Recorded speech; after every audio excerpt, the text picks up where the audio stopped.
So I'm here in Ravensburg, Germany, and I'm here with Rob Russell, who's been living here for a number of years, and he is, well, it's fair to call you an ex-JW, but you were never actually baptised. Yeah, that's true. So please, could you tell us a little bit about, you know, what your connection is with JWs, and you know what led to you leaving the religion? Well, I grew up in it. You know, ever since I can remember, we were going to meetings and things like that. And even though I can remember even my early teens, that a lot of it just didn't make sense to me. Especially, I remember studying the Revelation book and thinking, you know, how can you, whose authority do you have to interpret these really strange scriptures? Yeah. And anyway, a lot of it didn't really make sense to me. No. The creation book, there were just sticking points in there that I just couldn't see past those, and so I was always sort of on the fence. I kind of wanted to be a part of it because of the peer pressure and, you know, the people in the congregation trying to make you get baptized. But on the other hand, I didn't really believe it. But since it was my whole life, it just seemed like, well, this is the direction that I have to go. And anyway, when I was around 15, the topic of baptism came up, and I was studying with an elder. And we finished studying everything, and then I was waiting for them to go over the questions, the baptism questions with me. And they kept putting it off, and I couldn't figure out why. And eventually an elder told me, look, we think you can do better. And that was a little bit frustrating, even though I wasn't really sure I wanted to do it, but it was kind of a sign, and it was a really good thing, because just because of that, I just decided, all right, I give up. I was on the fence anyway, and I decided I wasn't going to try anymore. Wasn't it like you were doing 10 hours and that wasn't quite enough or something? Exactly, yeah. Yeah. 10 hours of service, yeah. So you really dodged a bullet there, because it's not quite the same story for a lot of young JWs. Right. And actually, that's a point of advice that I would give any young Jehovah's Witness. If you're not sure, then make sure that, then don't do it. Put it off a few years, because if you ever question being a part of the Jehovah's Witnesses and you want to leave later on, you could lose everything. You could lose your family and your friends, your whole world. Yeah, and we were talking the other night, because Rob attended the showing of Truth Be Told, and there was a few of us ex-JWs talking afterwards, and we were saying about how,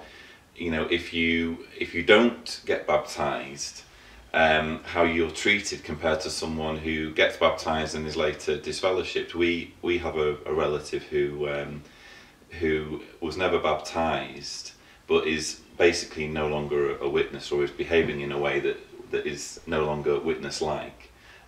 And he's not being shunned, but we are, just because we left. So it really is you're locked in once you get baptized. So I would agree with Rob's advice that if there's any hesitancy, and hopefully there is, not to commit yourself until you know that it's the right thing, which it isn't. But so you dodged a bullet at 16. Right. But would I be right in saying that even though you were never baptized as a witness, and you're now how old? 36, I think. So you're only a year old. You're only a year older than me. Wow. And you got out of it when you were 16. Would I be right in saying that you still feel the effects of having been in the religion, or do you still feel that it's kind of an unwanted part of your life?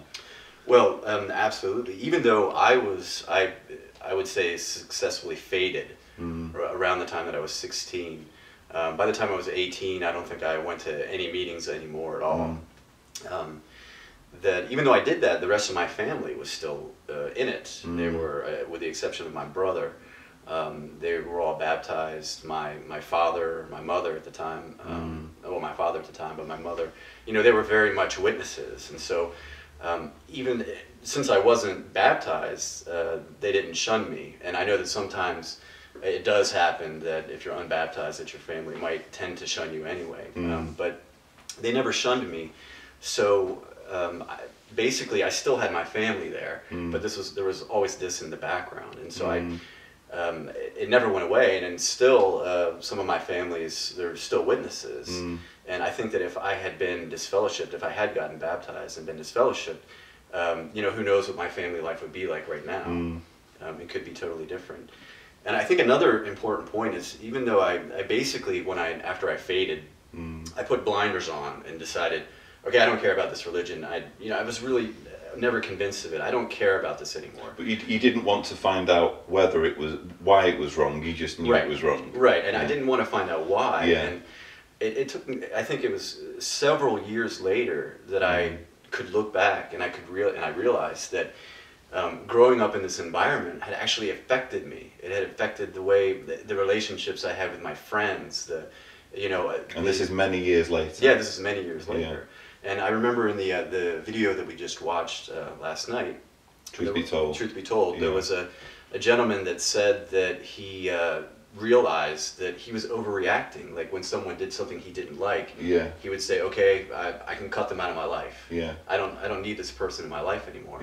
And that's totally inappropriate behavior, but this was something that was very learned being a part of the Jehovah's Witnesses. And it was something that I had to unlearn, and and I realized that I had these thoughts in my head, and also the idea that you're never doing good enough. The whole idea that you have to try to be perfect, in even the smallest ways. And it took me a long time to realize, hey, I'm not going to be perfect. I'm allowed to make mistakes, and everyone's allowed to make mistakes, and you shouldn't expect other people to be perfect, and you should allow them to make mistakes too.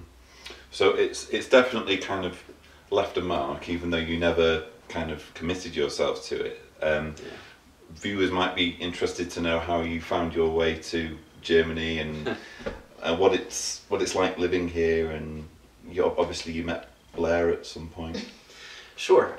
Well, after I sort of faded and I said I put blinders on, I decided to do what was right for me. And I knew that I needed to get higher education, because before that I had menial jobs, which I'm not trying to pick on anyone, but where I came from, a lot of witnesses had menial jobs. Well, where I came from too. And I had done that from the time I was 15 up until around the time I was 18, and I knew that I didn't want to spend the rest of my life doing this. So I concentrated on getting a higher education.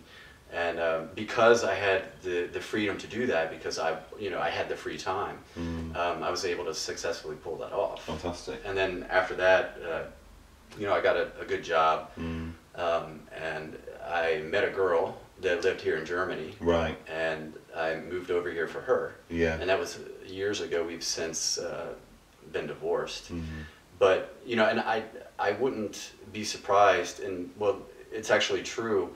Part of the reason that we had such problems were because I didn't realize how growing up as a witness affected me in personal relationships.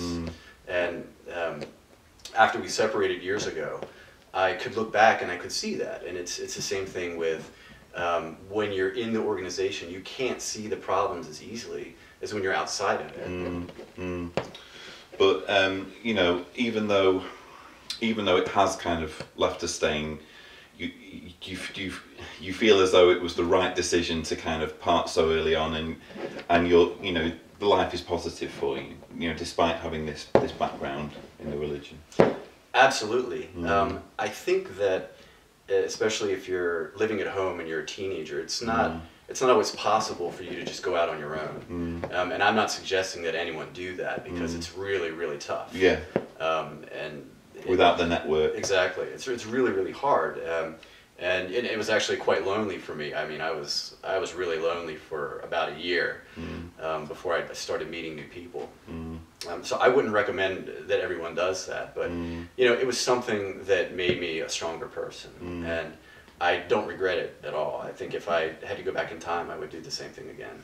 And you mentioned as well that to begin with, you almost didn't want to know why it was the wrong religion. You just knew that it was. Did there come a point where you felt more comfortable doing research to find out why it was wrong? Well, I think that with the advent of the internet, it's helped a lot, because it seemed overwhelming that there were so many small things that were wrong with this. Yeah. That I had no idea where to start, and I thought, okay, if I really wanted to take the time to do some research, I could try to pick some points apart and prove it to myself, but it just seemed overwhelming. And I don't remember how many years ago I started looking to try to figure this out so that I could sort of clarify everything in my head. Yeah. But the internet, there were some resources, and now there are tons of resources, like your website. Right.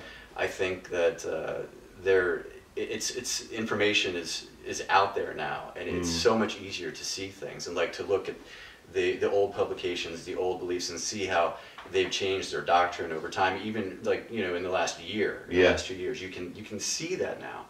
Whereas before, especially if you're a witness right now and you don't use the internet and you never look at anything, when they slowly change the doctrine, it's hard for you to really identify, well, what was it really like before, without doing a bunch of research and trying to figure this out. You don't notice that it's not the same religion anymore. Right.